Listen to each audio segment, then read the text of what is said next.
इससे पहले हम लोग 2-4 शब्दों में चर्चा करें। मुझे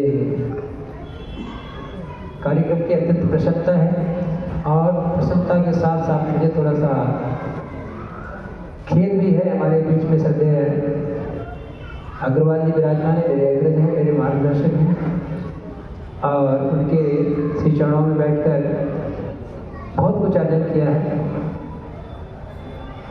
तो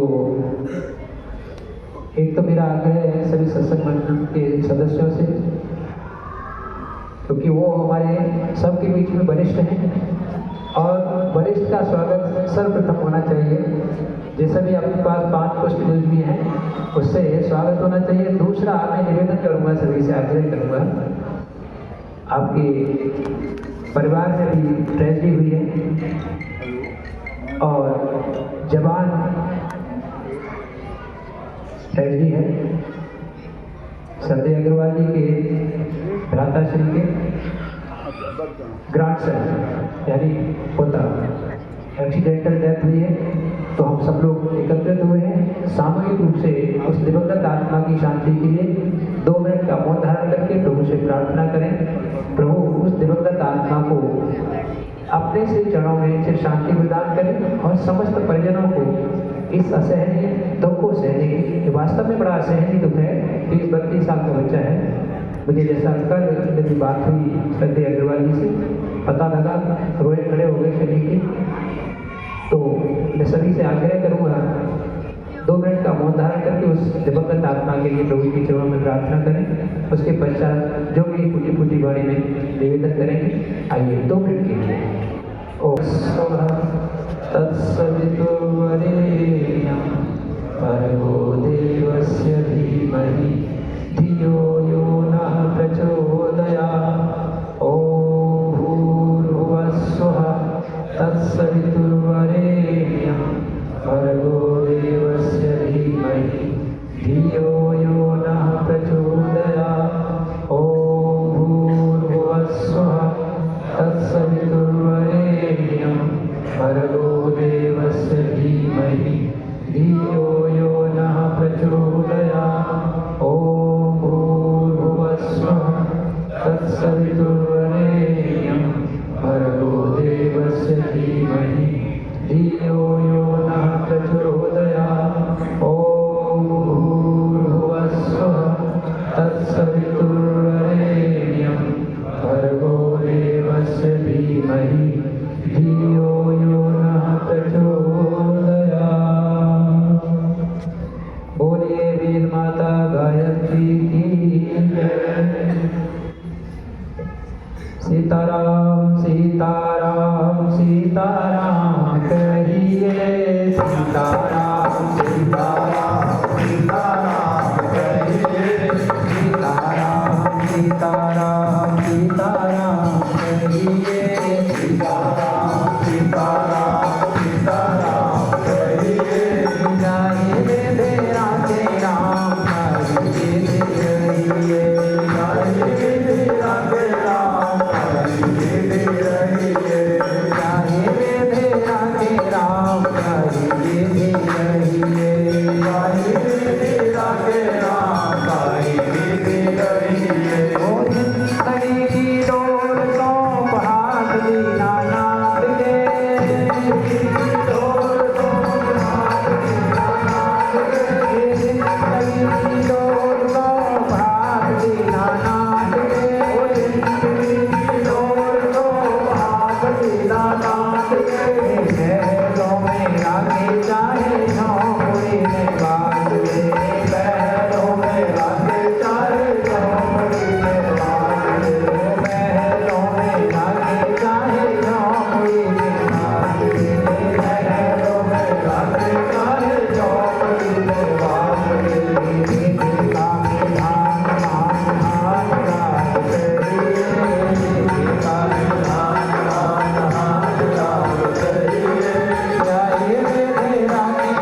अवसर में विद्यमान समस्त देव प्रतिमाओं को नमन करते हुए परम श्रद्धेय अग्रवाल जी, मेरे अनुज दिनेश वशिष्ठ, श्रद्धेय श्री ओम कौशिक जी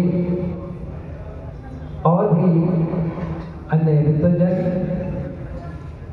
मातृशक्ति बहनों, बंधुओं, बच्चों, बच्चियों, बड़ा ही सुंदर एक तरह का एक पर्व ही है। वार्षिक उत्सव हमारे प्रिय सुनील गोस्वामी जी के सानिध्य में, उनके सहयोगी साथी, और ये सब साथी ऐसा नहीं कोई नए से निकल कर आए हैं, सभी एक दूसरे सत्संग में जुड़े हुए हैं, जिसमें मेरे अनुज शिव कुमार शर्मा जी, मैंने देखा है बहुत स्वाध्याय करते हैं। शायद ही कोई स्वाध्याय इतना करता होगा जितना हमारे शिव कुमार करते हैं। पुराणों का स्वाध्याय चल रहा है, मुझे पूरी जानकारी रहती है।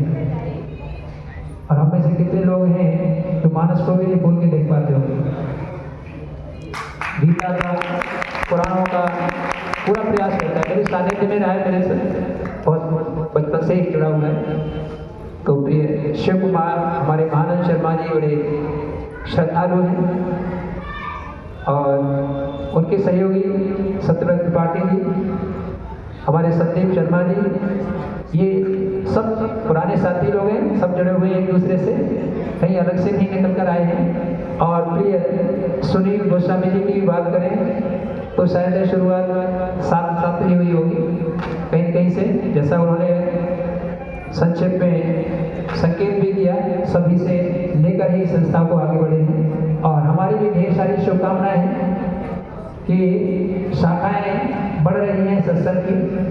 मैं इसके लिए आज इस परम पावन अवसर पर इस सत्संग के जनक कहे जाने वाले परम श्रद्धेय गुरुदेव पंडित श्री चंद्रकांत कौशिक जी को भी नमन करता हूँ, वंदन करता हूँ, जिनकी प्रथम प्रयास से ट्रेनों में, ये गाड़ियों में सत्संग की व्यवस्था बनी और निरंतर चलती आ रही है, और ईश्वर कृपा से इसकी शाखाएं फैल रही हैं। इस बात की परम प्रसन्नता है। ढेर सारी शुभकामनाएं, बहुत सुंदर कार्यक्रम। और मानस का स्वाध्याय कर रहे हैं, मानस को विश्राम दिया है, पुनः प्रारंभ किया है। देखिए, मानस का स्वाध्याय करें बहुत आवश्यक है, प्रत्येक व्यक्ति के लिए बहुत आवश्यक है, और स्वाध्याय करके उसको जीवन में चरितार्थ आवश्यक है। केवल हम लोग स्वाध्याय तक रह जाते हैं या सुनने तक रह जाते हैं तो मानस के स्वाध्याय अथवा श्रवण का आपको लाभ नहीं मिल पाता। और कलिकाल में हम लोग इससे ज्यादा कुछ कर नहीं सकते। बहुत सुंदर सूत्र दिए हैं गोस्वामी जी ने मानस में। भाई, किसके पास इतना टाइम है जो नित्य प्रति पूजा में ध्यान, जप, तप, योग, साधना करे? और गोस्वामी जी अभी अपने विश्राम दिया है मानस को। मानस के उत्तरार्ध में एक सूत्र देते हैं। क्या सूत्र है? कि कलिकाल के व्यक्ति से ये साधन और साधनाएं बन नहीं पाएंगी। क्यों नहीं बन पाएंगी? क्योंकि कलिकाल प्रभावी है, उस पर चित्त एकाग्र नहीं रह सकता, व्यक्ति की जिम्मेदारियां इतनी ज्यादा होती हैं तो उसको समय नहीं मिलता। और गोस्वामी जी बिल्कुल उतार में सूत्र को दे रहे हैं। एहि कलिकाल न साधन दूजा, जो लगे जप तप व्रत पूजा। कलिकाल में कोई कहे हम योग कर लेंगे, यज्ञ कर लेंगे, जप कर लेंगे, तप कर लेंगे, साधना कर लेंगे, वंदना अर्चना स्तुति प्रार्थना कर लेंगे, जो कर रहे हो उनको पता लग जाएगी हमारा कितनी हो रही है। जब आप साधना में बैठे, प्रार्थना में बैठे, पूजा में बैठे, तो वो चीजें कल्पना में आती जो कभी सोची भी नहीं होती। तो फिर क्या करें? कलिकाल के व्यक्ति का कल्याण होगा नहीं क्या? बिल्कुल होगा महाराज। बड़ा सुंदर और सरल सूत्र दिया है। कलिकाल में हम बहुत ज्यादा नहीं कर सकते, बस गोस्वामी जी की वाणी को पकड़ लीजिए। क्या करना है? राम ही सुमिरिए गाइए, राम ही जय सिया राम, जय जय सिया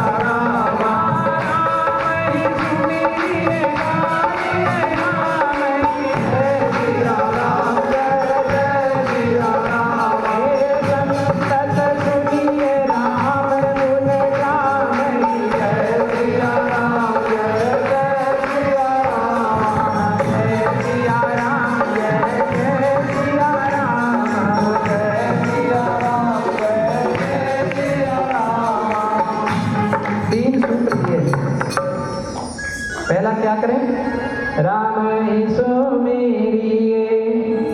अगर ध्यान लगता है, मन लगता है तो स्मरण करें। एकांत में बैठ करके जहां समय मिले वहां बैठकर स्मरण करें। लेकिन स्मरण में सबसे ज्यादा प्रधानता आपकी ध्यान की अर्थात मन की है। मन से स्मरण हो रहा है तो फिर महाराज स्मरण। हाँ कुछ कभी जाति को सुना होगा आपने, वो कहते हैं कि कर का मन का डाल दे, मन का हाँ? और फिर महाराज अगर ऐसा नहीं हो रहा, केवल हाथ में माला चल रही है, क्यों जी, तो फिर ये केवल फॉर्मेलिटी हो रही है महाराज। माला तो कर में फिरे, जीव फिरे मुख माही, मनवा तो चहु दिस फिरे, यह तो सुमिरन नाही। केवल औपचारिकताएं चल रही महाराज। औपचारिकता से काम नहीं चलेगा। दुनिया को धोखा दे सकते हो, जो दुनिया को चलाने वाला दुनिया का स्वामी है उससे नहीं बच सकते महाराज, वो सब देख रहा है। इसलिए मानस से सूत्र ले लें। अगर स्मरण करने में मन लगता है, क्योंकि मन तो बड़ा विषय बड़ा हो जाएगा, मैं निवेदन करूंगा आपको। अभी गीता से बोल के गए हमारे श्रद्धेय सेवानिष्ठ शेष दास जी, इस्कॉन से भी बड़ा अच्छा गीता का उनका प्रवचन चलता है डेली, आज भी है। जिनको समय मिले सायंकालीन सत्र में ऐसे मंदिर ए ब्लॉक विजयनगर सेक्टर 9 में सायंकालीन सत्र में 4 से 5:30 तक का गीता का नित्य हर रविवार का रहता है। तो गीता विशेष रूप से मन की एकाग्रता पर जोर देती है। जिसका मन स्मरण में लगता है वो स्मरण करेगा। अब आप कहेंगे महाराज वो तो नहीं हो सकता, नहीं हो सकता, दूसरा ऑप्शन है हमारा राम ही सुमिरिए। स्मरण नहीं हो सकता तो फिर क्या करें? गाइए राम है। गाइए, गायन तो कर रहे हैं ना महाराज। 20, 25, 30 साल हो गए लोगों को गायन करते करते, लेकिन क्या गायन से हमारी वो स्थिति बन पाई जो परमात्मा को प्रिय है, ईश्वर को प्रिय है? अरे गायन का भी तो तरीका है। भगवान कहते गाइए, लेकिन गाते समय भगवान कहते हैं जब गाओ तो मेरे गायन में, मेरे गुणगान में स्थिति कैसी होनी चाहिए? मम गुण गावत पुलक शरीरा, गद गद गिरा नयन बहरीरा। ऐसे भाव से कभी अगर गाना बन जाए तो समझ लेना महाराज कृपा हो रही है। तो गायन में विशेष ध्यान रखें।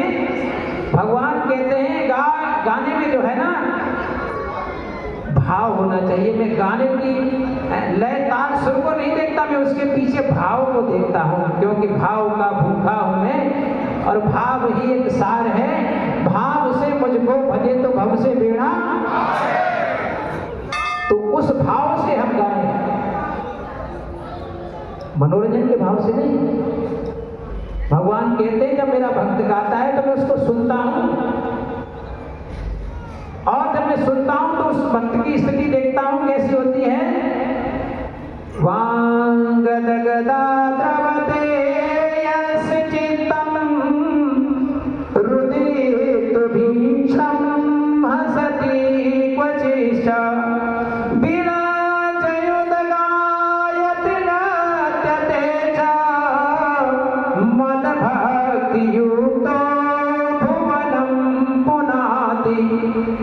श्रीमद् भागवत महापुराण। भगवान अपने भक्त के गायन की प्रशंसा करते हुए बताते जब मेरा भक्त गा रहा होता है तो मैं उसको सुनने के लिए विवश हो जाता हूँ। उसकी स्थिति कैसी होती है? वां गदगदा वाणी गदगद द्रवते यस चित्तम, चित्त द्रवित होकर आंसुओं के माध्यम से पिघल कर बाहर आ जाता है महाराज। मेरे गायन में भक्त की ये स्थिति होती है, मैं उसको सुनता हूँ। तो हम लोग गायन करते आ रहे हैं, बहुत सब लंबा समय हो गया, लगभग सबकी शुरुआत गायन से ही है। उस गायन में थोड़ा सा सुधार की आवश्यकता है। गाना तो अच्छा चल रहा है महाराज, भगवान के चरित्रों का खूब गायन हो रहा है, लेकिन कहीं न कहीं उसके पीछे जो भगवान को प्रिय है वो भाव नहीं बन पा रहे, भाव पर विशेष ध्यान रखें। अब कहेंगे महाराज इतने भाव से तो हम नहीं गा सकते, मत गाइए। कल काल में भगवान ने विकल्प दिए महाराज, आप स्मरण नहीं कर सकते, गायन नहीं कर सकते, तो फिर क्या करें? संतत सुनिए राम गुण ग्राम। जहाँ भगवान की कथा लीला चरित्र हो रहे हो महाराज, कानों को लगा दीजिए। अभी आपने सुंदरकांडी को विश्राम दिया है, अंतिम दोहे में क्या कह रहे हैं गोस्वामी जी?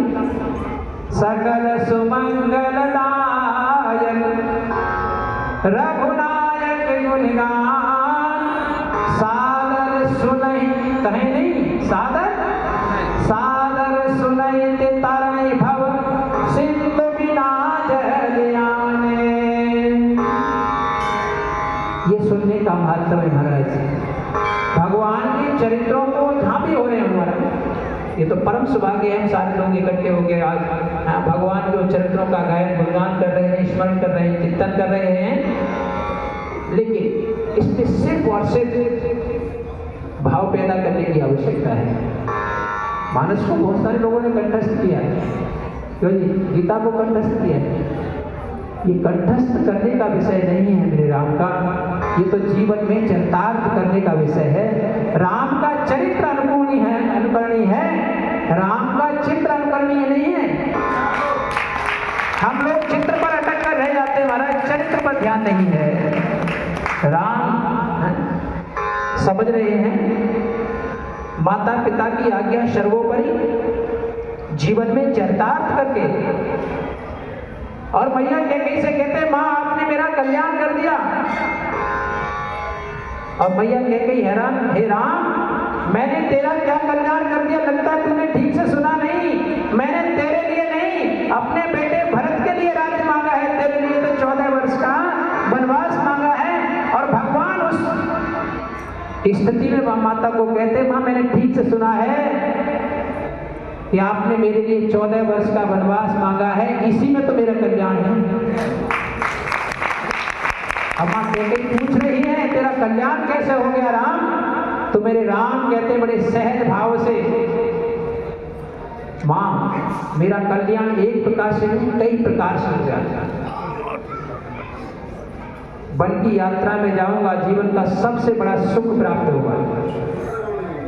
अब बताइए, 4 पदार्थों से परिपूर्ण अयोध्या का साम्राज्य त्याग कर जो वन में जा रहा हो महाराज, वन में कौन सा सुख है? तो राम बताते वन में सबसे बड़ा सुख जो मुझे मिलेगा, मोने गण मिलन विशेष वन सबहि भांति हित मोर तेहि पर पितु आयस बहुर सम्मत जननी तोरे। जीवन का सबसे बड़ा सुख क्या है? अभी मानस को विश्राम दिया, उत्तरकांड में बताते हैं बड़ दुख कवन कवन सुख भारी। जीवन का सबसे बड़ा सुख क्या है? संत मिलन सम सुख जग नाही। जीवन में सच्चे संत का सानिध्य मिल जाए, इससे बड़ा कोई सुख नहीं है। और माँ मैं वन की यात्रा में जा रहा हूँ तो बड़े बड़े योगी ऋषि मुनि तपस्वी साधु संत महात्मा सबका नित्य सानिध्य, सबका नित्य आशीर्वाद मुझे प्राप्त होने वाला है। यही तो जीवन का सबसे बड़ा सुख है। ये है राम, जो विपरीत परिस्थितियों में भी जो आनंद को खोज ले उसका नाम है राम। इसलिए तो आप लोग सुनते होंगे राम का एक दूसरा नाम क्या है? अरे नामकरण के साथ किया गया ना, जो आनंद सिंधु शोभ राशि सीकर दे त्रैलोक सुपासी सुसुख धाम राम यस नामा अखिल लोक दायक वेश रामा। राम का दूसरा नाम आनंद है, जिस आनंद की खोज में संसार का प्रत्येक प्राणी भटक भटक रहा है, वो कहीं ऐसे खोजने से नहीं मिलेगा महाराज। राम के आदर्शों पर चलकर ही आनंद की प्राप्ति होगी। मेरे राम ने जो जीवन में करके दिखाया है, हम भी संकल्प लें, हम राम के पद चिन्हों पर चलेंगे। मानस को कंठस्थ करने से काम चलने वाला नहीं है। जीवन में चरितार्थ होना परम आवश्यक है। कंठस्थ तो कितना ने किया हमारा। रावण को देख लो, सारे 4 वेद 6 पुराण, 4 वेद 6 7 18 पुराण 64 विद्याएं जानता है, लेकिन जीवन में चरितार्थ नहीं है, इसलिए दशानन है। तो हम मानस का स्वाध्याय करें, लेकिन मानस के आदर्शों को जीवन में अवश्य चरितार्थ करें, राम के पद चिन्हों पर चलें, क्योंकि यही हमारे जीवन का लक्ष्य है। महाजनों ये गतो सुपंथा, महापुरुष जिस मार्ग से होकर चले गए हैं, उसी मार्ग का अनुसरण यदि हम कर लेते तो हमारा जीवन सार्थक है। तब तो हम कह सकते हैं ब्रह्मा की 84 लाख योनियों की सृष्टि में सर्वश्रेष्ठ है। क्यों जी कहते हो ना? अरे ईश्वर कृपा से 84 लाख में आप नंबर 1 हैं, तो आप खुद ही इस चीज को सोचिए कि हम नंबर 1 परमात्मा ने बनाए, हम ऐसा नंबर 1 वाला कौन सा काम कर रहे हैं। जीवन में सदैव 4 चीजों को याद रखें। मैं थोड़ी देर में ही वाणी को विराम दूंगा। कभी एकांत में बैठकर भी इस पर विचार किया करें कि मैं कौन हूं, क्या ये शरीर में हूं? तो जी कई बार हमको लगता है मैं तो ये है इतना सुंदर शरीर मैं हूं ना। अगर मैं शरीर हुआ होता तो विदाउट माई परमिशन ये अशोक शर्मा ब्लैक से व्हाइट नहीं हो गए होते। क्यों जी? हमारे श्रद्धेय अग्रवाल जी को देख, मैं कौन हूं? मैं शरीर हूं। विचार करें, शरीर हूं क्या मैं? दूसरा प्रश्न अपने आप से ही करें, मेरा क्या है? दुनिया को इकट्ठा करने में लगा पड़ा हूं। तो जी एक कोठी बन गई, दूसरा बंगला बनाना है, तीसरी गाड़ी खरीदनी है, लेटेस्ट मॉडल खरीदना है, चलता रहता है ना क्रम पूरे जीवन भर। तो ये जो मैं कर रहा हूं ये सब कुछ है मेरा? अरे आए दिन आप संसार से विदा होते हुए व्यक्ति को, प्राणी को देख रहे हैं, सब कुछ यही खड़ा है महाराज। जिसका होता तो उसके साथ जाता। तो अपने आप से प्रश्न करें और फिर उस पर चिंतन मनन मंथन करें। मैं कौन हूं? मेरा क्या है? मैं किस लिए आया हूं? विचारणीय प्रश्न है, अपने आप से कर सकते हैं, एकांत में बैठ के कर सकते हैं। किस लिए आया है? क्या ये दुनियादारी इकट्ठा करने के लिए आया हूं? जो कर रहा हूं, आए थे हरिभजन को और ऑर्डर लगे। क्यों जी? स्थिति तो वही है। तो अपने आप से प्रश्न करें, मैं कौन हूं? मेरा क्या है? और मैं किस लिए आया हूं? चौथा प्रश्न अपने आप से ही कर लीजिए, और मैं कर क्या रहा हूं? क्यों जी? जिसके लिए आया था क्या वो कर रहा हूं? आप नित्य प्रति कथाओं में, भागवत कथाओं में सुनते हैं जीवन भगवान के भजन के लिए मिला है। क्यों जी? क्या वो जीवन भगवान के भजन में लग रहा है? अपने आप से पूछिए, दूसरे से मत पूछिए। जब अपने आप से प्रश्न करने लग जाओगे तो महाराज उत्तर भी मिल जाएगा, समाधान भी मिल जाएगा, वृत्ति भी बदल जाएगी। तो ट्रेन में ये व्यवस्था ईश्वर कृपा से, संत महापुरुषों के, ज्येष्ठ जनों की कृपा से बनी हुई है। मैं पुनः एक बार निवेदन कर दूं, जहां भी आपको अपने अग्रज मिले, ज्येष्ठ जन, वरिष्ठ जन मिले, श्रेष्ठ जन मिले, उनका सम्मान करना न भूलें, उनका आशीर्वाद लेना न भूलें महाराज। क्योंकि ये जरूरी नहीं कि संत महात्माओं की शरण में जाएं। आपके घर में, परिवार में जो ज्येष्ठ जन हैं, श्रेष्ठ जन हैं, आदरणीय व्यक्तित्व हैं, पूजनीय व्यक्तित्व हैं, उनका सदैव सम्मान करें, उनका सदैव आज्ञा पालन करें। और जिस समाज में वरिष्ठ जनों का स्वागत सम्मान सत्कार नहीं होता, ये महाभारत साक्षी है महाराज। मुनि वेदव्यास जी लिखते महाभारत में, अपूज्या यत्र पूजन्ते पूज्या नाम च निरादरा त्रीणि तत्र प्रविशन्ति दुर्भिक्षम मरणम भयम। महाभारत। जिस समाज में, जिस परिवार में, जिस राष्ट्र में पूजनीय व्यक्तित्व का, ज्येष्ठ जनों का, वरिष्ठ जनों का, श्रेष्ठ जनों का, महापुरुषों का, संतों का, माता पिता का स्वागत सत्कार नहीं होता, वो समाज शीघ्र ही 3 आपदाओं का शिकार हो जाता है। कौन कौन सी? दुर्भिक्षम माने भुखमरी, मरण माने अकाल मृत्यु, और भय माने समझते हैं आप। ऐसा परिवार, ऐसा समाज, ऐसा राष्ट्र कभी स्वच्छंद नहीं रह सकता।